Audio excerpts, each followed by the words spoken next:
Jesus, o Filho de Deus, nos mostrou isso no momento mais intenso da tentação.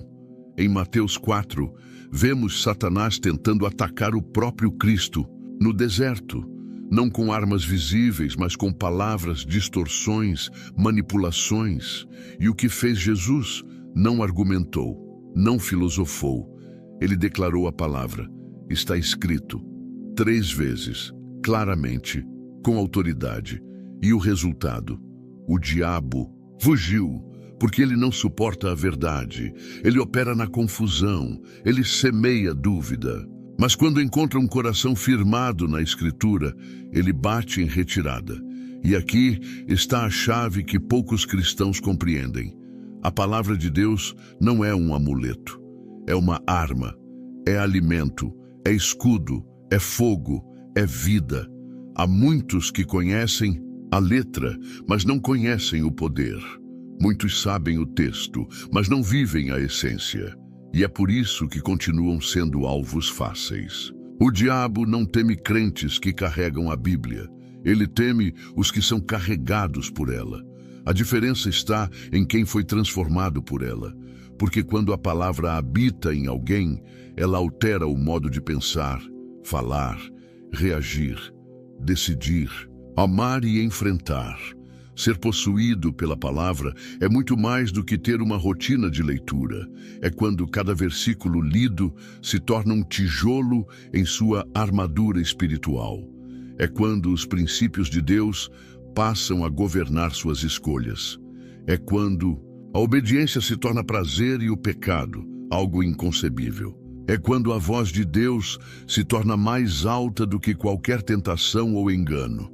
É quando, diante da dor, você diz, está escrito, o Senhor é o meu pastor, e nada me faltará.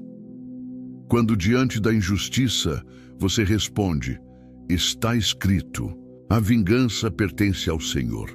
E quando o desespero bate, sua alma se levanta. Está escrito, ainda que eu ande pelo vale da sombra da morte, não temerei mal algum. Satanás não consegue permanecer onde há verdade estabelecida. Ele precisa de brechas, dúvidas, concessões. Ele se alimenta da ignorância e se aproveita da superficialidade.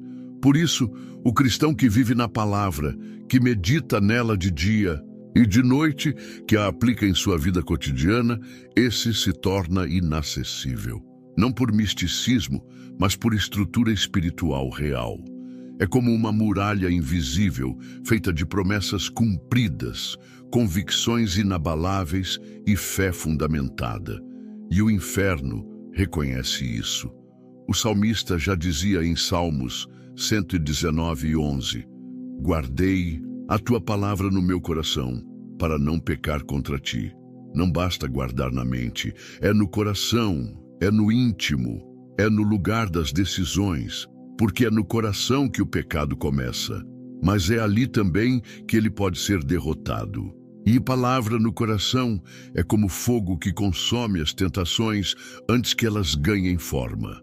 É como espada que corta as mentiras antes que elas se instalem. É como luz que revela os caminhos do inimigo antes que ele se aproxime. E quando falamos de ser possuído pela palavra, falamos também de viver em constante transformação. Hebreus 4:12 afirma que a palavra de Deus é viva, eficaz, mais cortante que qualquer espada de 2 gumes, e penetra até a divisão da alma e do espírito. Ela revela intenções, confronta, corrige. Não é um livro comum, é um espelho eterno, um espelho que não apenas mostra quem somos, mas nos molda conforme Cristo. O crente que a recebe como verdade absoluta e a coloca em prática se torna um verdadeiro discípulo. Ele não segue seus sentimentos, ele segue o que está escrito. E isso, por si só, já é uma ofensa ao inferno. Porque o mundo espiritual se move por legalidade. Satanás busca acusações válidas, mas quando encontra um coração submisso à verdade, ele não tem argumentos. É por isso que Jesus disse, conhecereis a verdade e a verdade vos libertará. João 8:32. O cristão liberto pela verdade já não é escravo do medo, da culpa, da vergonha ou da carne. Ele é livre, ele é forte, ele é consciente e por isso intocável. Você quer saber por que tantos vivem tropeçando no mesmo erro, caindo nos mesmos pecados, sendo vencidos pelas mesmas armadilhas? Porque não estão cheios da palavra, estão cheios de vozes, opiniões, distrações, emoções, mas vazios da verdade. E onde não há verdade, a mentira se estabelece. Onde não há convicção, a tentação domina. Onde não há espada, o inimigo invade. Mas aquele que se alimenta da palavra todos os dias se torna sólido como rocha. E o vento pode soprar, a chuva pode cair, as águas podem bater, mas a casa não cai, porque está firmada sobre algo eterno. A palavra precisa voltar a ser prioridade. Ela não pode ser apenas parte do seu devocional. Ela precisa ser o seu chão, o seu teto, o seu norte. Ela deve guiar suas decisões, seus relacionamentos, seus negócios, seus pensamentos. Porque um crente sem palavra é como um soldado sem espada. É alvo fácil, é presa frágil. Mas um crente cheio da palavra é território perigoso para o diabo. Ele carrega fogo nos lábios, autoridade no espírito e firmeza na alma. E a pergunta que ecoa hoje é: o quanto da palavra habita em você?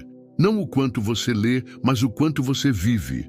Porque o que te protege não é o que está sublinhado na sua Bíblia, é o que está gravado no seu caráter. Satanás não recua diante de palavras bonitas, mas ele treme diante de um coração que decidiu crer, obedecer e permanecer. É tempo de voltar à Escritura, não para conhecê-la intelectualmente, mas para ser transformado por ela. Porque quando a palavra passa a viver em nós, deixamos de ser apenas leitores e nos tornamos espelhos da glória de Deus. E então o inimigo reconhece: aqui eu não posso tocar. Segundo tipo, o cristão que vive em santidade secreta e não em aparência religiosa. A grande tragédia da nossa geração é confundir reputação com santidade. Enquanto a reputação é o que os homens veem, a santidade verdadeira é aquilo que Deus conhece no secreto. E é ali, longe dos holofotes, onde ninguém aplaude, onde ninguém observa, que se constrói a fortaleza que impede o avanço do inimigo. É nesse lugar escondido da alma, onde decisões são tomadas quando ninguém está olhando, que a verdadeira proteção espiritual é forjada. Porque o diabo não respeita imagem, posição ou discurso bonito. Ele reconhece integridade. Ele sente o cheiro da santidade. Ele enxerga quem vive de forma alinhada com o céu. Jó é o retrato vivo dessa realidade. Um homem comum que viveu entre nós, mas que possuía algo raro, um caráter irrepreensível diante de Deus. Em Jó 1:8, o próprio Senhor declara ao adversário: observaste o meu servo Jó? Porque ninguém há na terra semelhante a ele, homem íntegro e reto, temente a Deus e que se desvia do mal. E é logo em seguida que Satanás responde com uma frase reveladora: porventura tem Jó motivo para temer a Deus? Acaso não o cercaste com uma cerca ao redor dele, a sua casa e a tudo quanto tem? Aqui está o mistério revelado. Existe uma cerca espiritual que Deus levanta ao redor de quem vive em santidade secreta, e nem o diabo pode atravessá-la. Essa proteção não é fruto de palavras religiosas, mas de uma vida rendida.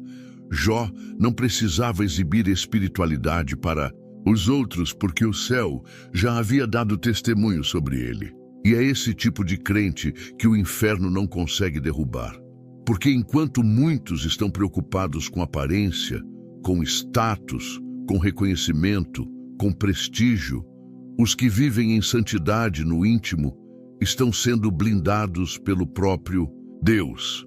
Eles não precisam provar nada, eles apenas vivem. Vivem com integridade, com temor, com coerência entre o que dizem e o que fazem. E aqui mora o grande perigo da religiosidade. Ela forma atores e não guerreiros. Forma gente que sabe impressionar no público, mas que cai no privado. Gente que sabe orar alto na congregação, mas vive negociando com o pecado no segredo.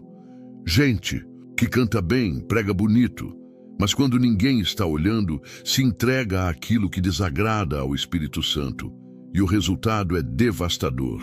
Não há muralha, não há cerca, não há autoridade, e o inimigo entra. Santidade não é uma máscara, é uma escolha diária. E essa escolha é feita no escuro, no silêncio, quando ninguém está aplaudindo. É quando o celular está na mão e o Espírito Santo diz não. É quando o desejo de responder com raiva aparece, mas você escolhe o fruto do Espírito. É quando ninguém veria, ninguém saberia, mas você decide obedecer mesmo assim. Isso é santidade secreta. É vida no altar. E é esse tipo de vida que provoca o reconhecimento do céu e o temor do inferno. Há uma geração hoje que sabe construir imagem, mas não sabe manter comunhão. Sabe fazer marketing, mas não sabe calar-se em reverência diante de Deus. Sabe se posicionar nas redes sociais, mas não sabe se dobrar diante do trono. E é por isso que vivem vulneráveis. Não há cerca, não há autoridade. Porque santidade não se publica, se vive. E se não houver verdade no secreto, o brilho no público não vale nada.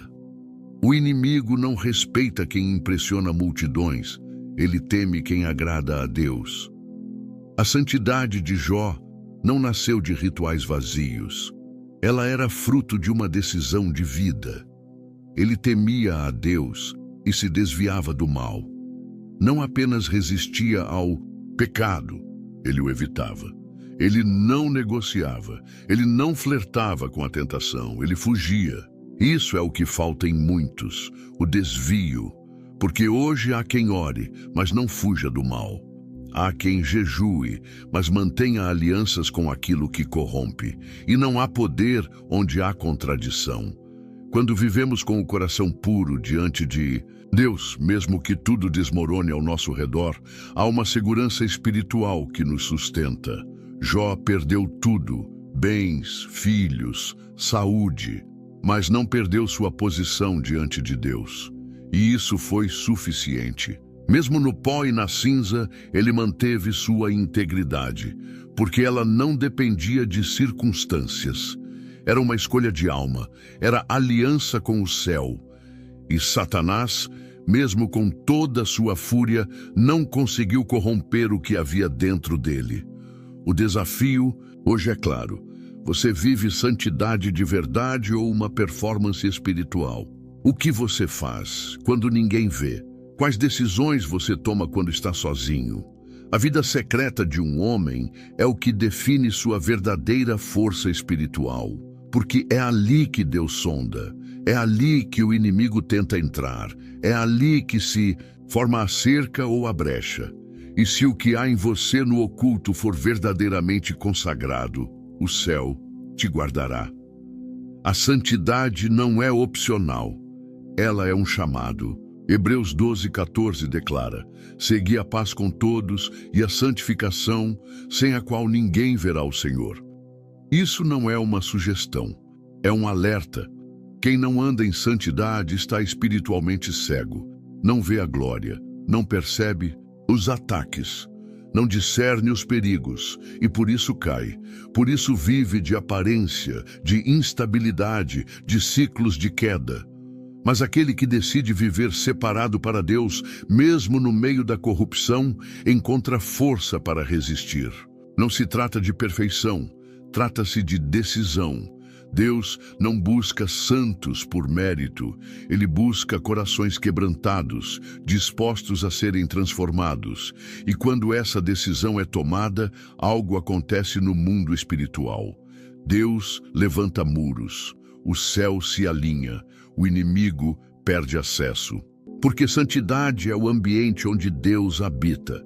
E onde Deus está, o mal não permanece. Se você deseja ser intocável, não busque visibilidade, busque pureza. Não deseje aplausos, deseje aprovação divina. Não corra atrás de títulos, corra para o altar, porque é na entrega, no quebrantamento, na escolha diária pelo que é santo, que a proteção espiritual é estabelecida. E quando isso acontece, o próprio Deus diz ao inimigo: você viu o meu servo? E nesse momento você se torna inatingível. Não porque é forte, mas porque decidiu viver diante do santo. E Satanás reconhece essa marca. Terceiro tipo: o cristão que ora com autoridade, e não por obrigação religiosa. Há orações que Deus ouve, e há orações que o inferno teme. E estas últimas não nascem de lábios apressados ou de corações mornos, mas de almas rendidas, conscientes de sua posição espiritual e da autoridade que carregam em Cristo. O diabo não teme palavras repetidas, longas repetições ou frases bonitas. Ele treme diante de um crente que dobra os joelhos com fé viva, boca sincera e espírito inflamado pelo fogo do altar. Esse tipo de oração não apenas toca os céus, ela fere o reino das trevas e abre caminho para o agir de Deus. A oração verdadeira é mais do que dever, é arma de guerra. É na oração que batalhas invisíveis são vencidas, muralhas caem, correntes são quebradas, doenças recuam, e portas se abrem e espíritos malignos são expulsos. Mas nem toda oração carrega essa força. Só tem autoridade espiritual quem ora com retidão, com alinhamento, com fé. Tiago 5,16 declara: a oração de um justo pode muito em seus efeitos. Não é a oração de qualquer um, mas a de quem anda em comunhão com o Altíssimo. Elias, em sua humanidade, nos mostra o que um homem comum pode fazer quando está conectado com Deus. A Bíblia diz que ele era sujeito às mesmas paixões que nós, ou seja, sentia medo, cansaço, angústia. Mas quando ele orou, o céu se fechou por 3 anos e meio. E quando ele orou novamente, a chuva voltou. Ele não tinha exército, não tinha posição política, mas tinha joelhos dobrados, coração quebrantado e espírito alinhado com o trono. Um homem só em oração parou um país. E isso basta para nos fazer perguntar: que tipo de oração temos feito? Orar por costume é inofensivo ao inferno. Orar com pressa, como quem recita um dever, não move nada. Mas quando a oração vem de um espírito que conhece a autoridade de Cristo, que ora com base na palavra, com fé firme e vida consagrada, o reino das trevas treme. Há cristãos que, quando começam a orar, os céus se abrem, os anjos se posicionam e os demônios recuam, porque não se trata de quem eles são por fora, mas de quem eles são no espírito. E isso nos alerta para um erro sutil: o hábito religioso de orar sem espírito. Muitos fazem da oração uma formalidade, uma obrigação. Oram porque têm que orar, mas não sabem por que oram. E mais grave, não creem no que estão dizendo. Palavras soltas, frases vazias, pedidos sem fé, tudo isso soa como um eco no deserto espiritual. Mas aquele que ora com autoridade, ora com convicção. Ele sabe quem está ouvindo e sabe também quem está resistindo. Ele ora como quem entra numa guerra, não como quem cumpre um protocolo. Ele sabe que está pisando em campo de batalha espiritual. Em 1 Reis 18, vemos Elias enfrentando os profetas de Baal. Enquanto eles gritavam, se cortavam e invocavam seus deuses falsos, Elias, em um único clamor, com confiança e reverência, chamou o fogo do céu, e o fogo veio. O que diferenciava Elias não era seu talento, mas sua intimidade com Deus. Ele não gritava para ser ouvido. Ele clamava com autoridade, porque já vivia em obediência. Isso nos ensina que a autoridade na oração não é uma fórmula, é um reflexo da vida. com Deus. Muitos querem orar com poder, mas vivem em rebeldia, querem mover os céus, mas não obedecem à voz do Espírito. E a verdade é que o céu só responde ao coração quebrantado. A oração com autoridade nasce da renúncia, da santidade, do arrependimento constante. Não há autoridade verdadeira sem submissão, porque o diabo conhece as vozes que falam com base na carne e reconhece aquelas que falam como filhos legítimos do reino. E ele só obedece quando ouve quem está debaixo da autoridade de Cristo. Esse é o tipo de oração que ergue muralhas em volta da casa, que protege os filhos, que desfaz armadilhas, que bloqueia ataques. É como fogo no ambiente espiritual. E por isso, o cristão que ora com autoridade não é qualquer um. Ele é um terror para o inferno, onde ele pisa a mudança, onde ele clama a libertação, onde ele intercede, algo acontece, porque ele não depende da emoção. Ele ora com base na palavra, e a palavra é a espada que corta as trevas. A oração precisa voltar a ser prioridade, não como um peso, mas como uma arma, como fôlego, como sobrevivência. O crente que não ora é como um soldado que entra em guerra sem munição, vive caindo, vive confuso, vive fraco, porque não fala com o general. Mas aquele que faz da oração seu lugar secreto se torna inabalável. Ele não é dominado pelos ventos da dúvida.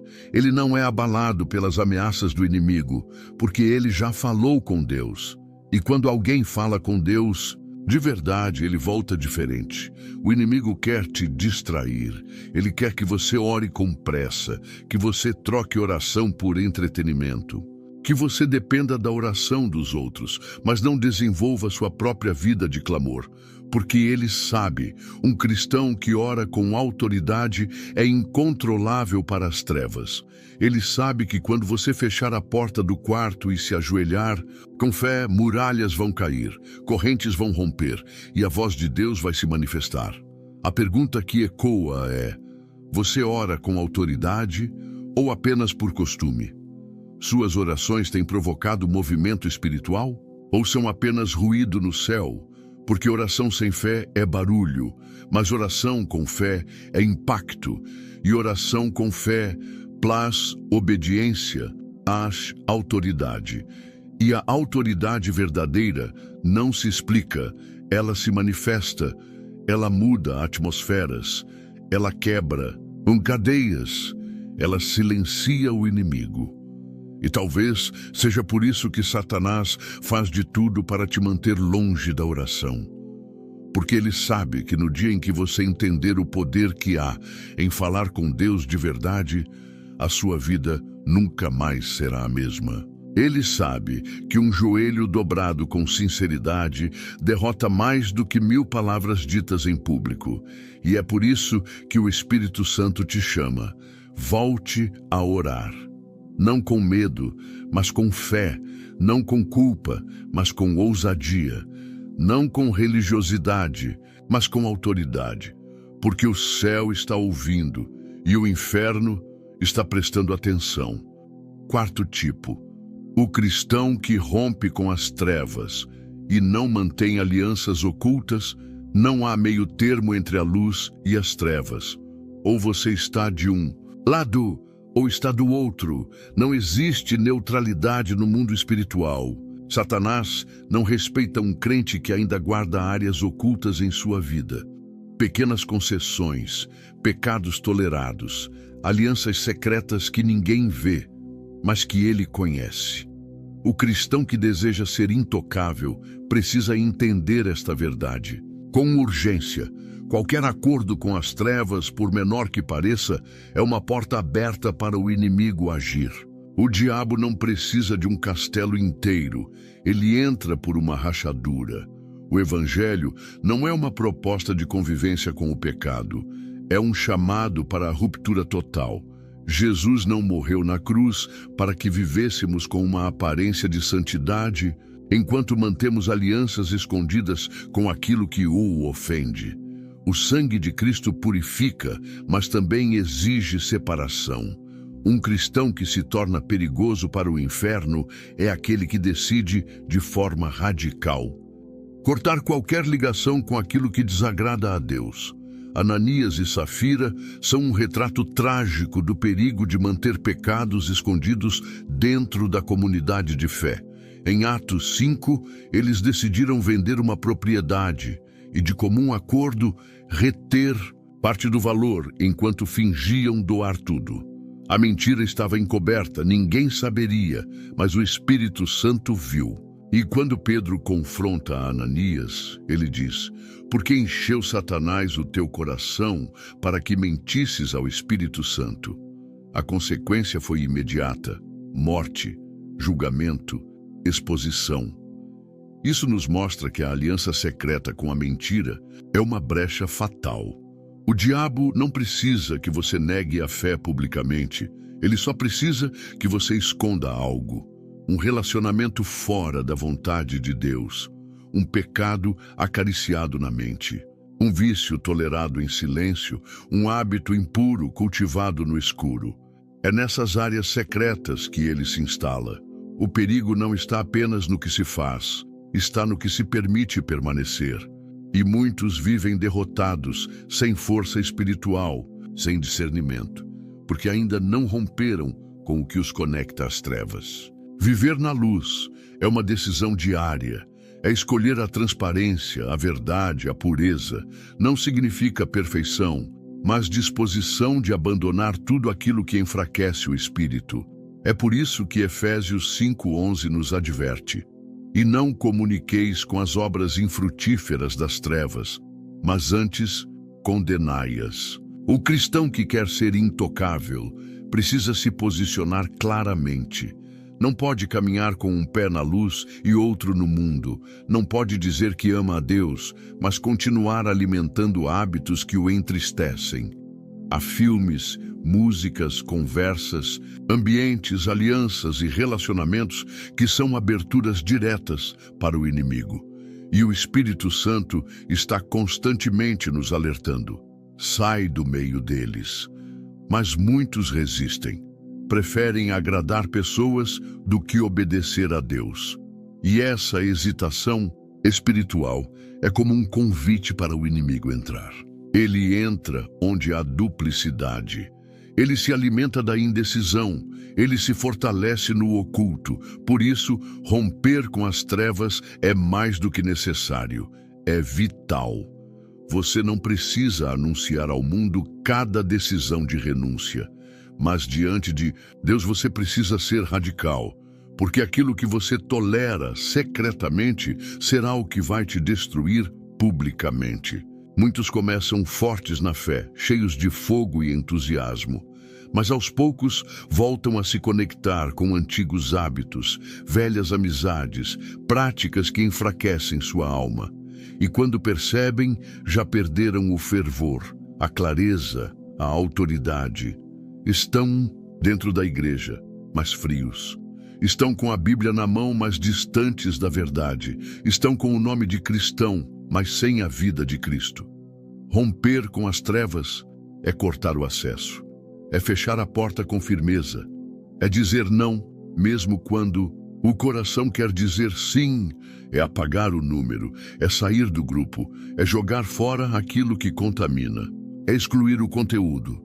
É deixar o ambiente, é escolher a vida mesmo que custe tudo, porque não há vitória sem renúncia, não há proteção sem separação, não há autoridade sem santificação.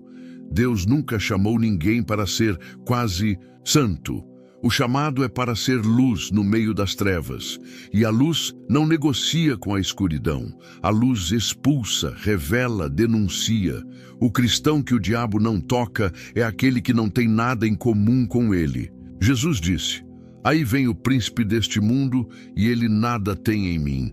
João 14:30. Nada, nenhuma brecha, nenhuma sombra, nenhuma área em que Satanás pudesse se agarrar. E essa deve ser a nossa meta: viver de forma que o inimigo não encontre lugar em nós. É hora de fazer uma limpeza espiritual. não apenas externa, mas profunda, examinar o coração, confrontar a consciência, trazer à luz tudo o que ainda está escondido. E quando isso acontece, a graça de Deus vem com poder. O arrependimento verdadeiro liberta, limpa, restaura. O sangue de Jesus ainda tem poder para apagar toda mancha. Mas a condição é clara: confissão, abandono, ruptura. Você não pode ser amigo de Deus e cúmplice das trevas. E talvez agora o Espírito esteja tocando exatamente nessa área da sua vida que você achava pequena, inofensiva. Talvez seja aquele hábito secreto, aquele pensamento que você alimenta, aquela pessoa com quem você sabe que precisa romper. E a voz de Deus está dizendo: rompa agora, porque o amanhã pode ser tarde. O pecado que hoje é tolerado, amanhã será uma prisão. Mas se você decidir andar na luz, mesmo com lutas, mesmo com fraquezas, Deus te guardará. Não há meio caminho para quem quer ser intocável. Não há meio arrependimento, meio compromisso, meio renúncia. Ou você rompe com as trevas, ou será dominado por elas. Mas se você decidir ainda hoje colocar tudo diante de Deus, confessar, renunciar, abandonar, então o inimigo perderá o direito que tinha sobre sua mente, suas emoções, sua casa, sua fé. E o céu te levantará com autoridade e paz. Essa é a escolha dos fortes, dos que entenderam que não dá mais para negociar com o pecado, não dá mais para manter portas entreabertas. É tudo ou nada, é luz ou trevas, é vida ou destruição. E os que rompem com as trevas, mesmo que percam muitas coisas no processo, ganham algo que o mundo não pode oferecer: proteção divina, autoridade espiritual e um coração livre da culpa e da opressão. E diante disso, o diabo recua, porque ele sabe que não pode tocar onde a luz reina sem mistura. Quinto tipo: o cristão que anda em comunhão com o corpo e não vive isolado na fé. Uma das estratégias mais eficazes do inimigo sempre foi o isolamento. Ele sabe que, separado do rebanho, até mesmo a ovelha mais forte se torna vulnerável. Cristãos que se afastam da comunhão enfraquecem espiritualmente sem perceber. É um processo lento, sutil, quase imperceptível a princípio, mas mortal na essência. Primeiro, se afastam do convívio com irmãos, depois evitam exortações, rejeitam correções e, por fim, tornam-se presas fáceis para o engano, a tentação e a opressão. A Bíblia nunca chamou ninguém para viver a fé sozinho. O plano de Deus sempre foi um povo, um corpo, uma família. Cristãos isolados são alvos preferidos de Satanás. Ele os cerca com mentiras, alimenta ressentimentos, semeia desconfiança e os faz pensar que são autossuficientes. Mas o cristão que caminha em comunhão, que se submete, que compartilha, que se deixa edificar, esse é protegido por uma unção que flui do corpo. Não estamos falando de uma simples participação em curso. Estamos falando de uma vida comprometida com os irmãos, enraizada na vida da igreja, conectada com a verdade, com amor e com responsabilidade mútua. Jesus advertiu Pedro de forma direta e reveladora em Lucas 22, 31, 32. Simão, Simão, eis que Satanás vos pediu para vos peneirar como trigo, mas eu roguei por ti, para que a tua fé não desfaleça. O inimigo queria separar, peneirar, balançar a fé de Pedro. Mas havia alguém intercedendo, e essa é a beleza da comunhão.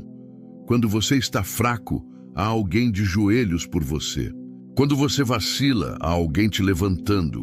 Isso é proteção espiritual, é rede de sustento, é blindagem coletiva.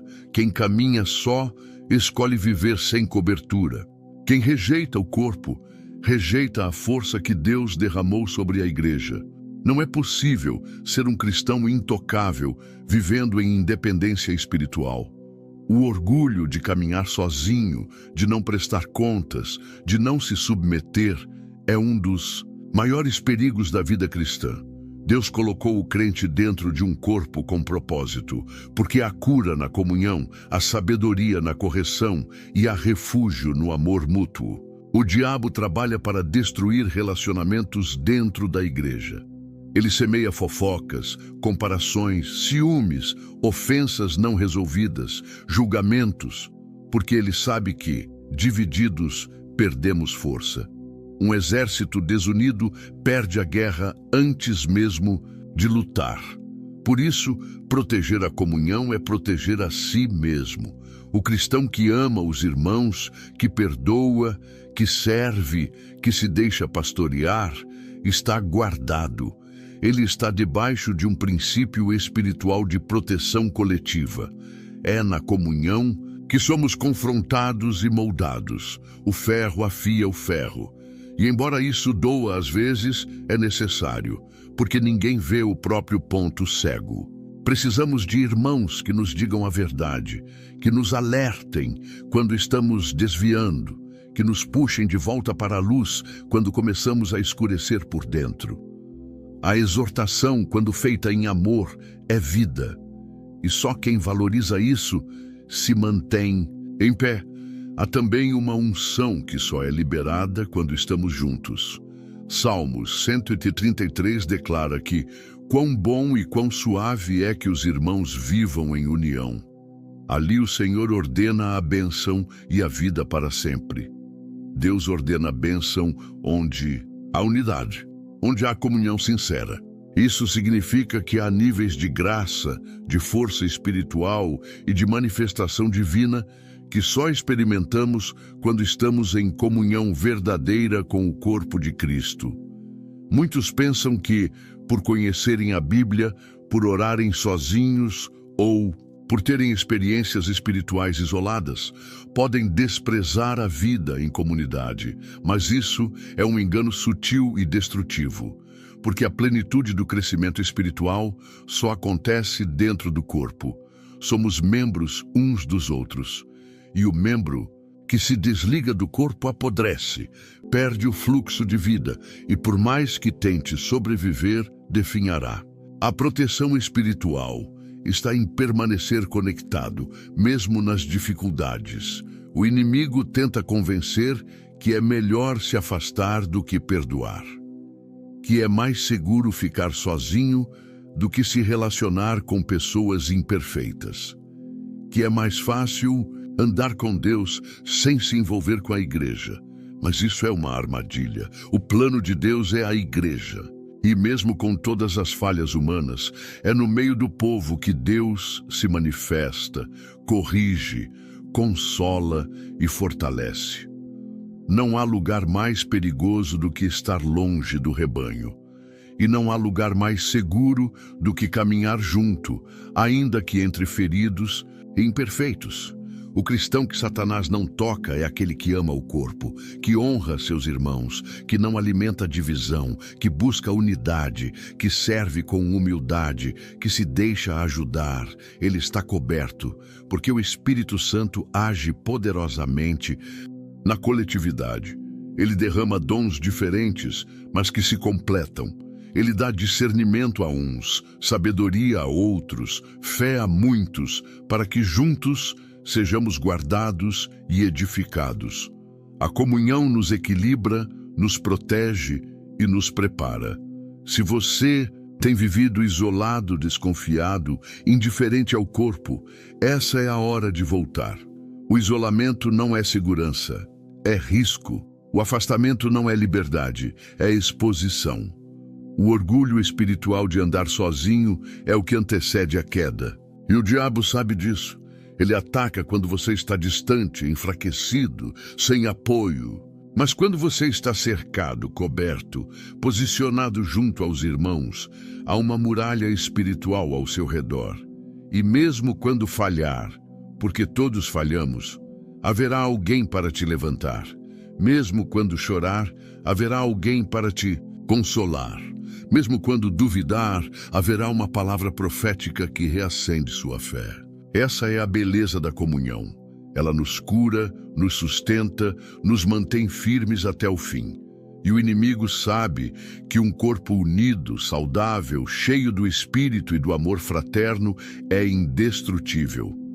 Ele pode atacar, mas não pode penetrar. Você não foi chamado para andar sozinho.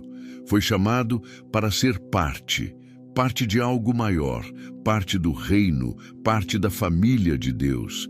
E essa escolha de permanecer ligado, mesmo quando for difícil, é o que te protegerá nas batalhas mais intensas.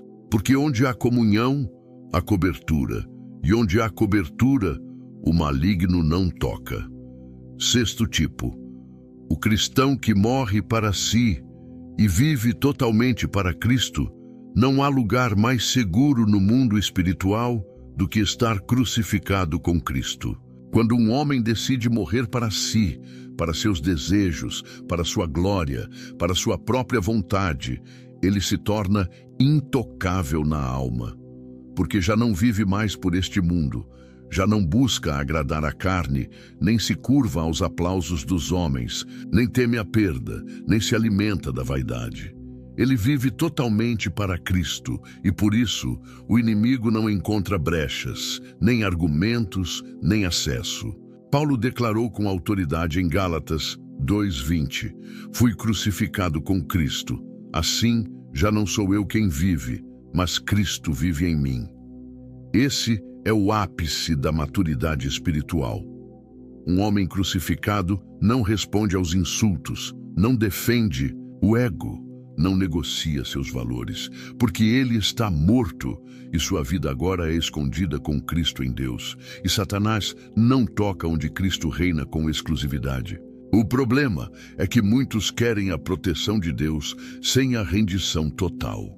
Querem ser blindados do inferno, mas ainda alimentam o orgulho, o controle, o desejo de domínio, o apego a si mesmos.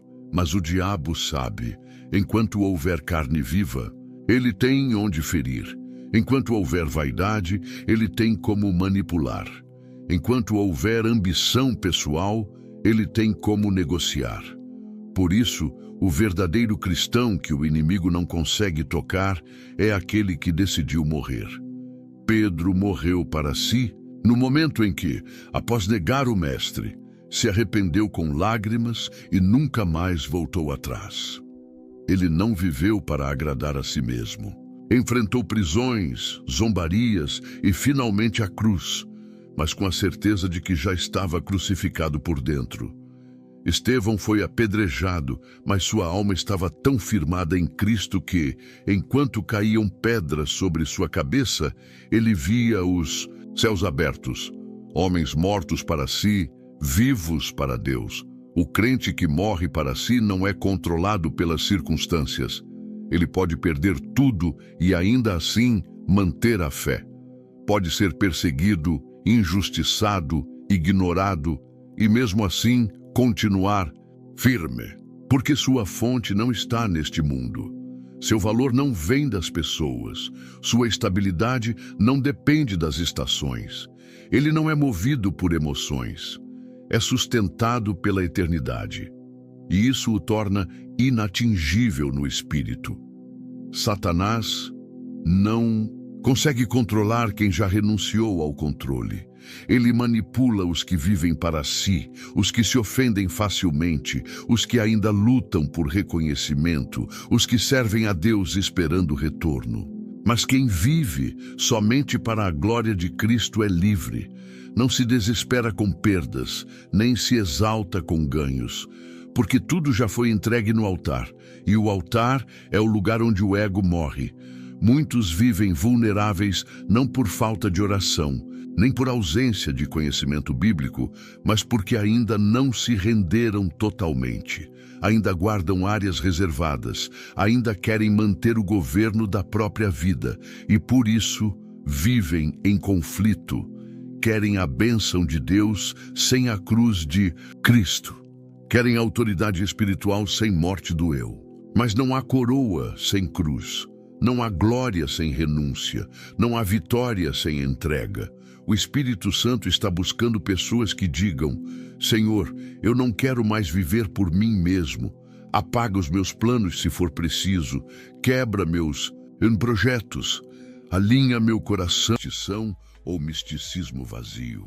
Estou falando da sabedoria bíblica que nossos antepassados na fé conheciam bem, mas que nossa geração acelerada e distraída tem negligenciado. Você está cansado de orações sem resposta? Exausto de clamar sem ver mudança? Frustrado por ver outros receberem seus milagres enquanto você continua na fila da espera? Não saia desta mensagem. Há um propósito por trás de cada lágrima derramada em oração. Há uma razão para a aparente demora. E talvez, apenas talvez, você esteja orando no momento errado. A madrugada guarda segredos que o dia comum não revela. Aquele período entre 3 e 6 da manhã, que as Escrituras chamam de quarta vigília da noite, carrega uma atmosfera espiritual diferente. O mundo está dormindo, mas o céu está acordado. As distrações cessaram e o silêncio permite que você ouça o sussurro de Deus com uma clareza que o barulho do dia rouba. Foi nesse horário que Jesus se levantava para orar. Marcos 1,35 nos diz: de madrugada, muito antes do amanhecer, Jesus se levantou, saiu de casa e foi para um lugar deserto, onde ficou orando. O Filho de Deus, que poderia orar a qualquer hora, escolhia deliberadamente esse momento para sua comunhão mais íntima com o Pai. Não é coincidência, é estratégia espiritual. Você já notou como os pensamentos são mais claros nesse horário? Como as preocupações parecem menores e a presença de Deus mais tangível? Não é sua imaginação, é uma realidade espiritual. Na madrugada, enquanto o mundo dorme, principados e potestades também diminuem sua atividade. O campo de batalha espiritual está mais calmo e sua oração viaja com menos interferência. Davi, homem segundo o coração de Deus, entendia esse princípio. Ó Senhor, de manhã ouves a minha voz, de manhã te apresento a minha oração e aguardo com esperança, declarou em Salmo 5:3. E em Salmo 119, 147, ele confessa: levanto-me antes do amanhecer e clamo por socorro. Em tua palavra coloquei a minha esperança. Quando você ora na madrugada, você declara guerra às trevas, antes mesmo que elas organizem seus ataques para o dia. Você se adianta ao inimigo. É como um exército que surpreende o adversário enquanto ele ainda está no acampamento. A madrugada é o momento do ataque preventivo no reino espiritual. João Wesley, o grande avivalista, disse certa vez: dei-me conta de que não posso passar menos de 3 horas diárias em oração se quiser manter minha alma viva. E em qual horário ele começava? Às 4 da manhã. Charles Spurgeon, o príncipe dos pregadores, levantava-se às 5 para buscar a face de Deus antes de pregar para milhares. Estes homens não eram super-humanos. Eram apenas estrategistas espirituais que haviam descoberto o poder da oração madrugadora. Você diz: mas eu não sou uma pessoa matutina. Meu corpo não funciona bem nesse horário. Entendo sua objeção, mas permita-me perguntar: se você soubesse que um tesouro estivesse escondido em seu quintal e que só poderia ser desenterrado entre 3 e 6 da manhã, você encontraria forças para se levantar, não é verdade? Quando entendemos o valor, encontramos a disposição. A madrugada testa seu desejo. Revela o quanto você realmente está disposto a sacrificar pelo reino. É fácil orar quando é conveniente. É fácil buscar a Deus quando não custa nada. Mas a oração que muda a história geralmente é inconveniente, desconfortável e exige sacrifício. Imagine o que aconteceria se durante um mês inteiro você dedicasse sua madrugada a Deus. Não estou falando de passar a noite inteira em claro, destruindo sua saúde. Estou falando de ajustar seu horário de dormir para poder despertar uma hora mais cedo e dedicá-la exclusivamente à comunhão com Deus. Os primeiros dias serão difíceis. Seu corpo resistirá, sua mente divagará, mas persista. Por trás da resistência está a revelação. Jacob lutou com Deus durante a noite até o amanhecer. E foi nesse momento que recebeu sua bênção e seu novo nome. Não te deixarei ir se não me abençoares. Ele declarou em Gênesis 32, 26. Essa é a atitude do guerreiro de oração madrugador. Não sairei deste lugar sem uma palavra, sem uma direção, sem uma transformação. A madrugada é o momento em que Deus forma seus campeões.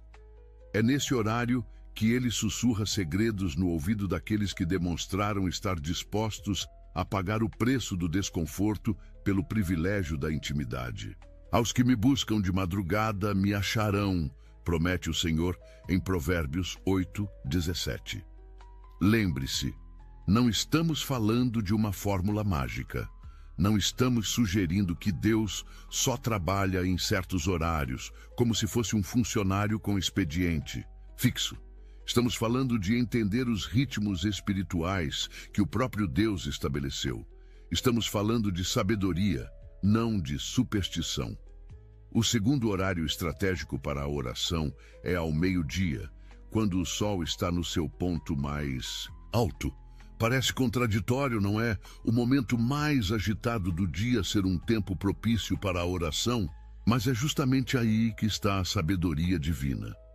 Em Atos 10, 9, lemos que Pedro subiu ao terraço para orar por volta da hora sexta, que corresponde ao meio-dia em nosso horário atual. Foi nesse momento que ele teve uma visão revolucionária, que mudaria o curso do cristianismo, abrindo as portas do evangelho para os gentios. O meio-dia representa o auge da atividade humana. É quando estamos mais imersos nas preocupações deste mundo.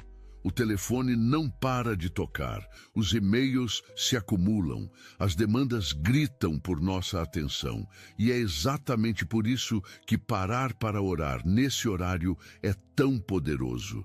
É um ato de rebeldia espiritual contra o Deus deste século. Quando você interrompe o fluxo frenético do meio-dia para se conectar com Deus, você está declarando: este mundo não me controla. Minha agenda não é minha prioridade máxima. Mesmo no auge da minha produtividade, reconheço que sem ti, Senhor, nada posso fazer. É um ato de humildade. É um reconhecimento de dependência, é uma declaração de que, por mais importante que seu trabalho seja, há algo infinitamente mais importante: sua relação com o Criador do universo. Daniel, servo de Deus no palácio de Babilônia, 3 vezes por dia se ajoelhava, orava e dava graças diante do seu Deus, como costumava fazer. Daniel 6:10. Mesmo sob ameaça de morte, mesmo sendo o terceiro homem mais poderoso daquele império, ele parava tudo 3 vezes ao dia para se conectar com Deus. E uma dessas vezes era certamente ao meio-dia. Há um poder especial em interromper o fluxo natural do dia para buscar o sobrenatural. É como inserir um parêntese espiritual no meio da sentença agitada da vida moderna. É dizer: embora o mundo continue girando lá fora, aqui, neste momento, só existimos eu e Deus. Muitos de nós somos vítimas da tirania do urgente. Vivemos reagindo a crises, apagando incêndios, correndo de um lado para outro como se nossa atividade frenética fosse a medida do nosso valor. E no meio dessa correria, perdemos a conexão com aquele que dá sentido a tudo que fazemos: orar. Ao meio-dia é um ato de resistência contra essa cultura da pressa. É um exercício de centramento.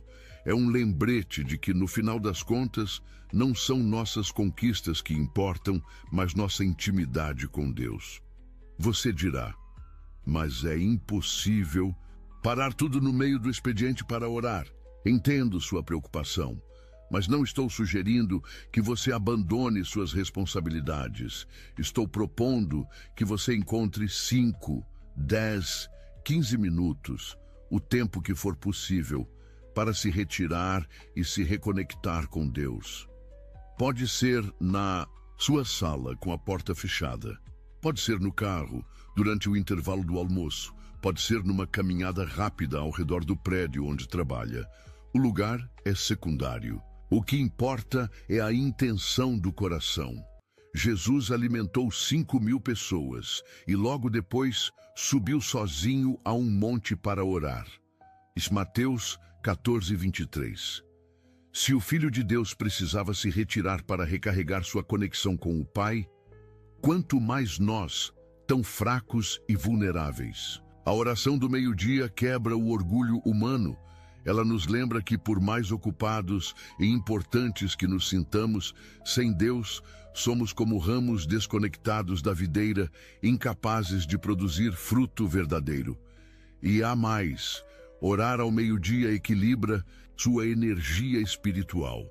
Assim como nos alimentamos fisicamente neste horário para manter nosso corpo funcionando, a oração do meio-dia é o alimento que mantém seu espírito alerta e vigilante durante a segunda metade do dia.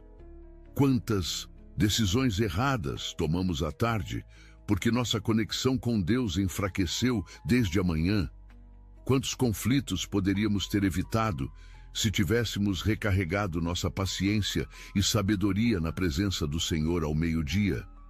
Mas agora, permita-me revelar o terceiro horário estratégico, talvez o mais misterioso e poderoso de todos: a meia-noite. As Escrituras estão repletas de eventos sobrenaturais que ocorreram à meia-noite. Foi à meia-noite que o anjo do Senhor feriu os primogênitos do Egito, libertando Israel da escravidão. Êxodo 12:29. Foi por volta da meia-noite que Paulo e Silas oravam e cantavam na prisão, quando um terremoto sacudiu os alicerces do cárcere e todas as portas se abriram. Atos 16:25-26. A meia-noite representa o ponto mais escuro antes do amanhecer. Simboliza aquele momento em que tudo parece perdido, quando as circunstâncias dizem que não há mais esperança. É quando o mundo natural está no seu estado mais sombrio que o sobrenatural muitas vezes se manifesta com maior intensidade. Jesus contou uma parábola sobre um homem que foi à casa de um amigo à meia-noite para pedir pães. Lucas 11:5-8. Por que à meia-noite? Porque esse horário representa um momento de necessidade extrema, quando todos os recursos humanos se esgotaram e só resta clamar por ajuda divina. Orar à meia-noite é um ato de guerra espiritual. É declarar que mesmo nas trevas mais densas, sua fé permanece inabalável. É afirmar que mesmo quando tudo parece morto, você crê no Deus que ressuscita os mortos e chama à existência as coisas que não existem. Romanos 4:17. A meia-noite é o território dos intercessores, daqueles que entendem que a verdadeira batalha não é contra carne ou sangue, mas contra principados e potestades nos lugares celestiais. Efésios 6:12. É o momento em que muitos desses poderes malignos intensificam suas atividades, pensando que não há vigilantes. Mas você, guerreiro da oração, pode se levantar como sentinela na muralha. Você pode ser aquele que permanece alerta enquanto outros dormem. No meio da noite, me levanto para te dar graças pelas tuas justas ordenanças, declarou o salmista em Salmo 119:62. Orar à meia-noite não é para todos. É para aqueles que foram chamados para um nível mais profundo de intercessão. É para os que entenderam que alguns demônios só saem com jejum e oração. Marcos 9:29. É para os que aceitaram o chamado para ser guarda na muralha de sua família, de sua igreja, de sua cidade. Sobre os teus muros, ó Jerusalém, constituí guardas que não se calarão nem de dia nem de noite. Isaías 62:6. Deus está procurando por homens e mulheres que estarão dispostos a sacrificar o conforto do sono para manter a guarda espiritual quando outros estão vulneráveis em seu descanso. Você pode pensar, isso é muito extremo. Deus não exigiria ao sacrifício. Mas não se trata de exigência, e sim de convite. É um chamado para os que desejam conhecer dimensões da glória de Deus que permanecem ocultas para os que não estão dispostos a pagar esse preço. As maiores revelações frequentemente vêm no silêncio da noite. Foi à noite que Deus chamou o jovem Samuel, 1 Samuel 3. Foi à noite que Jacó viu a escada que ligava o céu à terra, Gênesis 28. Foi a noite que os anjos cantaram sobre os campos de Belém, anunciando o nascimento do Salvador. Lucas 2. Apred, um véu que se torna mais fino à meia-noite, não por alguma propriedade mágica desse horário, mas porque é quando nossa alma está mais quieta, nossos sentidos menos bombardeados, nosso espírito mais sensível às realidades eternas. Esses 3 horários, madrugada, meio-dia e meia-noite, formam um ciclo completo de vigilância espiritual. Não são os únicos momentos em que podemos ou devemos orar, mas são janelas estratégicas que, quando aproveitadas com sabedoria, podem revolucionar nossa vida de oração. Pense em sua vida de oração como uma batalha militar. Qualquer estrategista lhe dirá que o timing é essencial. Atacar no momento errado pode levar à derrota, mas avançar no momento certo, mesmo com forças menores, pode resultar em vitória avassaladora. Muitos crentes estão orando com fervor, mas no momento errado. Estão clamando quando deveriam estar ouvindo. Estão gritando quando deveriam estar silenciosos. Estão implorando por direção quando deveriam estar agradecendo pela resposta que já foi enviada, mas que só será percebida em outro horário do dia. O problema não é a intensidade de nossas orações, mas seu timing. Não é a sinceridade de nossos clamores, mas sua sincronia com os ritmos divinos. E aqui está uma verdade que poucos entendem. Orar nos momentos estratégicos não apenas aumenta a eficácia de nossas petições, mas também transforma o intercessor. Porque oração não é apenas sobre conseguir coisas de Deus, é sobre sermos transformados à imagem de Cristo. Quando você se disciplina para orar na madrugada, está desenvolvendo autodisciplina, determinação, foco. Quando você interrompe seu dia agitado para orar ao meio-dia, está cultivando humildade, dependência, rendição. Quando você sacrifica o conforto do sono para vigiar à meia-noite, está forjando perseverança, vigilância, coragem. A oração estratégica nos 3 horários-chave não apenas muda nossas circunstâncias, muda nosso caráter. Não apenas altera nosso ambiente, altera nossa alma. E talvez seja essa a razão mais profunda pela qual Deus estabeleceu esses ritmos. Não porque Ele precisa deles, mas porque nós precisamos. Não porque Ele está limitado a certos horários, mas porque nossa natureza humana precisa de estrutura, disciplina e padrões para crescer. Imagine uma vida em que você começa seu dia na presença de Deus antes do amanhecer. Recarrega sua conexão espiritual ao meio-dia e periodicamente, talvez uma vez por semana, ou quando sentir um chamado específico, se levanta à meia-noite para interceder por situações críticas. Você não seria uma pessoa completamente diferente após alguns meses? Os grandes homens e mulheres de Deus ao longo da história não eram diferentes de nós em sua constituição.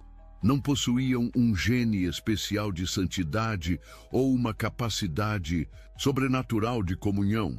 O que tinham era disciplina. Entendiam que a intimidade com Deus, como qualquer relacionamento significativo, exige tempo, intencionalidade e sacrifício. M. Bounds, o grande mestre da oração, escreveu: os homens que impactaram o mundo para Deus foram homens de oração.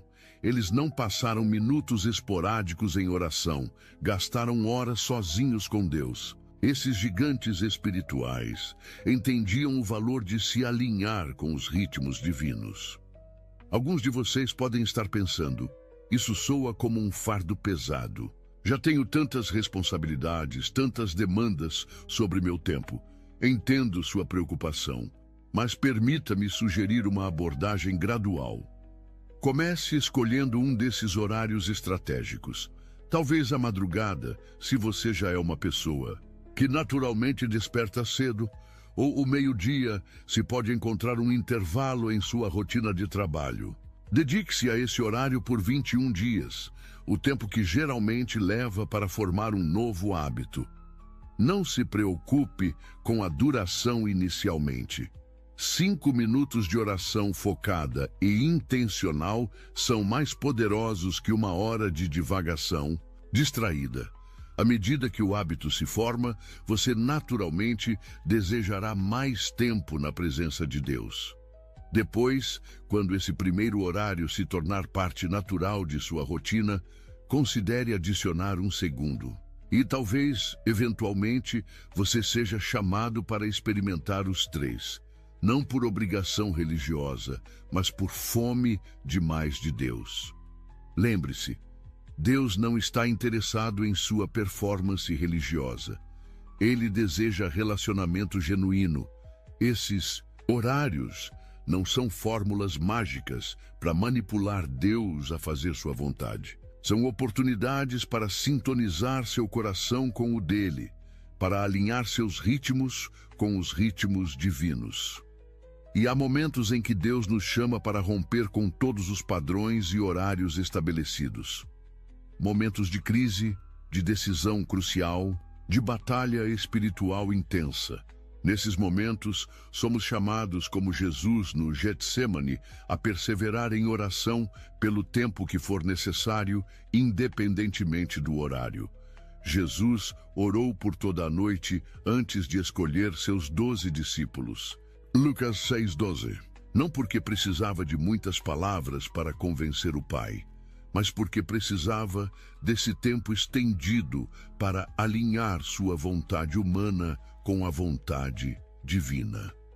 Há momentos em nossa vida em que somos chamados para esse tipo de imersão prolongada na presença de Deus. Não 3 horários estratégicos, mas um período contínuo de busca, talvez acompanhado de jejum. Esses são tempos especiais de quebrantamento, rendição e transformação. Mas para a maioria de nós, na maior parte do tempo, o desafio não é orar continuamente por dias a fio. É ser consistente dia após dia, semana após semana, mês após mês. E é aí que os 3 horários estratégicos se tornam tão valiosos. Eles nos fornecem uma estrutura, uma âncora para a nossa vida espiritual em meio às tempestades e distrações da vida moderna. Um lembrete de que, 3 vezes ao dia, temos um encontro marcado com o Rei dos Reis. Pense nos 3 horários como 3 pilares que sustentam o templo de sua vida espiritual. Se um pilar estiver ausente, a estrutura ainda se mantém, mas é mais vulnerável. Com os 3 no lugar, sua vida de oração se torna uma fortaleza inabalável. A madrugada é o pilar da prevenção. É quando você estabelece a atmosfera espiritual para seu dia, quando coloca a armadura de Deus antes que as batalhas comecem. É quando você determina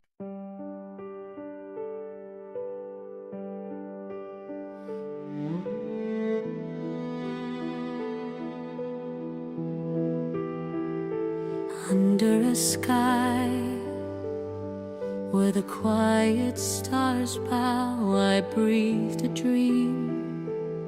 you placed in me somehow. Your voice was soft, like a drifting flame, calling my heart by its secret name. And every echo held your light, a promise floating through the night.